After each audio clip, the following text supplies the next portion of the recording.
Hi, I'm Janelli. Today I want to take you through creating 2 emotes for Twitch. These are part of a set of Raven emotes. First, we'll start with the Gasp, or a surprised, shocked emote. I imported the sketch from Procreate into Fresco to make this a vector emote. Vector emotes can be resized smaller and larger without any loss in clarity. As you can see, when I'm doing the feathers here, I'm crossing the lines over and drawing what looks to be very sloppy fashion. But what I'm going to do here is I'm going to use the vector trimming that Fresco has. What it allows you to do is give you very sharp intersections between the lines, because after you draw them, you go into vector trimming mode and you basically just draw through the lines. And what it does is it trims them all off and gives you the great corners. Now, sometimes if you don't cross the lines over with enough overlap, when you go to do the vector trimming, it'll actually remove a whole line because it doesn't quite know where one line is supposed to be, on its own. If you draw one line and you have it cross over itself, for instance, you can't do vector trimming at all because it's all one line. So you'll see here that a couple of times the lines haven't quite worked, like on that exclamation point. But if I slowed down on them and tried not to do 2 of them at once, it gets the hint and does them properly. So what I'm doing here is just drawing through them, and the exclamation points are almost done. Now these exclamation points I thought would be really good against the background. However, when I was doing them, I kind of got into the groove of just drawing the picture and forgot that these were going to be emotes. I also apparently really struggle with eyebrows. So I do the eyebrow, I do the eyes, and I'm back over to the exclamation points after having thought about how I want to fill them in. So I decided that because so many people use dark mode on Twitch, that I was going to go ahead and fill them with red. That way they'll stand out very well. But when I did it, they were a little too small. So we'll come back and fix these later on. But what I'm doing right now is just using the red circle shape and pasting that in there to try and get it at just a nice little exclamation point dot, and then filling the actual exclamation points themselves with a red fill. Now onto the bird itself. If you can see right on the bird's left shoulder, basically as we look at the screen there, it's on the right, there's a gap there. So when I was trying to do the reference layer and color dropping, it was trying to flood the background. And it does this a couple of times, even though I thought I had it closed. Didn't quite have it closed. So at that point I decided that I was just going to go ahead and fill these the old-fashioned way with brushstrokes. So once the bird is all filled, at this point I go ahead and put the background back to white. And now I'm going to go ahead and do the beanie. Now, as I'm doing the beanie, I realized that I didn't quite get the spacing on those lines correctly. So I'm going to undo those, put them back on. And if you can see, I'm still crossing over those lines at a couple of points because I'm still planning on using vector fill. It's a great way to work because you don't have to be super precise as you're working.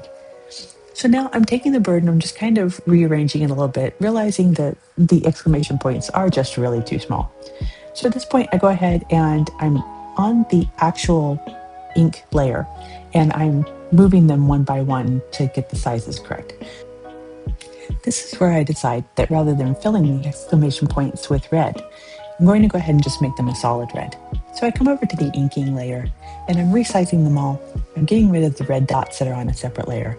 And now I'm just going to go ahead and use the fill tool and fill both the outlines and the solid dots with a pure red color. That's going to stand out a lot better against a black background. Now, I also realized at this point that the bird doesn't really have enough highlight to go and stand up against the black background. And here I go testing it, and I add a little bit more just to make sure that we're going to have a really good presentation on a black background. Now at this point, I also realized that, wow, I've really messed this tongue up. This tongue is not right. So we're going to go in, and at this point what I do is rather than just erasing the line there, I just kind of clip it in a couple of points, and then I'm going to use the vector trimming to go ahead and get rid of what's there. I play around with it, try and get a shape I really like. This looks good. And now I'm going to go ahead and fix the painting in of the background, change the color of this very happy bird. Maybe a little surprised, but gosh, she's a happy little bird. And at this point, the emote is ready to go, and this is what it's going to look like. I think that's pretty good. Now I take it over to the Twitch emote resizer and take a peek and look at how it's going to look in very small shapes. It still reads pretty good, so we're going to move on to the Lurk emote. So in this one, it's a bird. So rather than having it come out of a bush, which would be a little too common, we're going to have it hide behind a curtain. So she's hiding behind this curtain now. And again, this has been brought over from Procreate, where I like to do my sketches. And I'm inking in, I'm using all the same colors and everything that I've used in all of the emotes to make it a cohesive set. And here I'm trying to give some eyebrows that I thought would be suitable for the expression, for, lurking and kind of being a little sneaky. So trimming off the eyebrows there. And now I'm going to go ahead and clean up some of these vector lines. Again, using that vector trimming tool that I've spoken about. And now we're ready to go ahead and put the feathers in. And with the feathers, again, we're just going to cross over the lines. And there you can see, by trying to take off the line too quickly, it tried to erase the whole line segment itself. But going a little bit slower, if you have this problem, usually solves the problem. Now, I'm going to go ahead and put the eyeballs in. And I don't really realize at this point, but those eyes are not lined up correctly. So this will bug me, and I'll come back and fix it later. So don't stress. It's going to get fixed.